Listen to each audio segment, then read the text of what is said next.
ሰላም ሰላም ጋይስ እንዴት ናችሁ? ሁሉ ሰላም? እኔ ጋር ሁሉም ሰላም ነው። እግዚአብሔር አምላክ የተመሰገነ ይሁን ማለት ነው። እንግዲህ እንደምታውቁት 2010 ላይ ነበረ ወደ ቤይሩት የተሰደድኩኝ ማለት ነው። በቃ አንዳንዴ ህይወታችሁ ተመሳሳይ ነገር ሲሆን ተስፋ ትቆርጣላችሁ። በቃ እስከ መቼ ነው የምንለወጠው? እስከ መቼ ነው እኔ ከዚህ ህይወት የምንለወጠው የሚል ነገር በጣም ያስጨንቃል።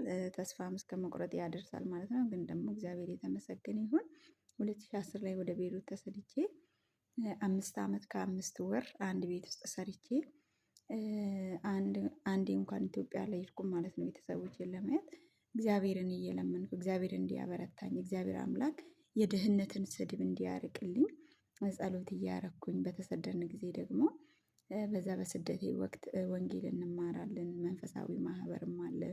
ይሄ ሁሉ ነገር ኃይልና ጉልበት ሆኖኝ የሰማይ አምላክ እግዚአብሔር 5 ዓመቱን በድል እንዳጠናቀቅ ሆኜ በሰላም እግዚአብሔር የተመሰገነ ይሁን ወደ ሀገሬ ገብቻለሁ።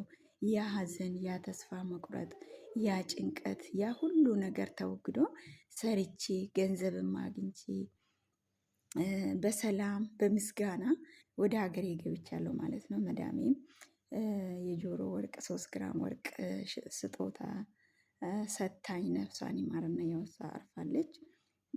በሰላም ወደ ሀገሬ ገብቻለሁ ማለት ነው። እግዚአብሔር አምላክ የተመሰገነ ይሁን እና ዛሬም ነገም በሀዘንና በጭንቀት ውስጥ ያላችሁ፣ በድህነት በጎዳና ላይ ወድቃችሁ የምትበሉ የምትጠጡ አታችሁ በቃ በትካዜ ያላችሁ እግዚአብሔር ሁሉንም ነገር አንድ ቀን ያሳልፋል። እግዚአብሔር ሁሉም ነገር አልፎ አንድ ቀን እንድታመሰግኑት ትሆናላችሁ። የተራባችሁ ትጠግባላችሁ። ስለዚህ ተስፋ አትቁረጡ። እግዚአብሔር አምላካችሁን ተስፋ አድርጉ። በቃ እኔ ህይወቴ መቼ ነው የሚቀየሩ? ሁልጊዜ አንድ አይነት ህይወት ነው፣ አንድ አይነት ላይፍ ነው። በጣም ነበር የሚያስጠላኝ። መቼ ነው ከሰው ቤት የምወጣ? መቼ ነው የምቀየረው ብዬ እግዚአብሔር አምላክ ኃይልና ጉልበት ሆኖኝ ሰርቼ ወደ ሀገሬ በሰላም ሄጃለሁ ማለት ነው። አሁን ያለሁት ዱባይ ነው። እንደ እግዚአብሔር ፈቃድ ከሆነ ከ1 ከ6 ወር በኋላ ኮንትራቴን ጨርሼ ወደ ሀገሬ እመለሳለሁ ማለት ነው። ስለዚህ ጠንክሩ፣ በርቱ።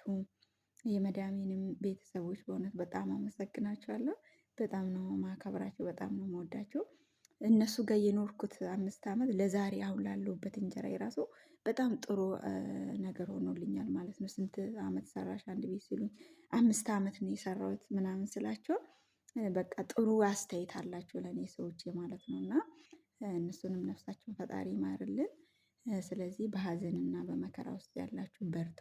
አንድ ቀን ለምስጋና ትመጣላችሁ። እግዚአብሔር የተመሰገነ ይሁን። በአደባባይ አመሰግናለሁ ስላደረክልኝ ሁሉ፣ ስላደረክልኝ ቸርነት ሁሉ ብዬ ለአምላኬ ቃል ገብቼ ነበረ። ይኸው ምስክርነቴን እየሰጠው ነው። እግዚአብሔር ረድቶኛል።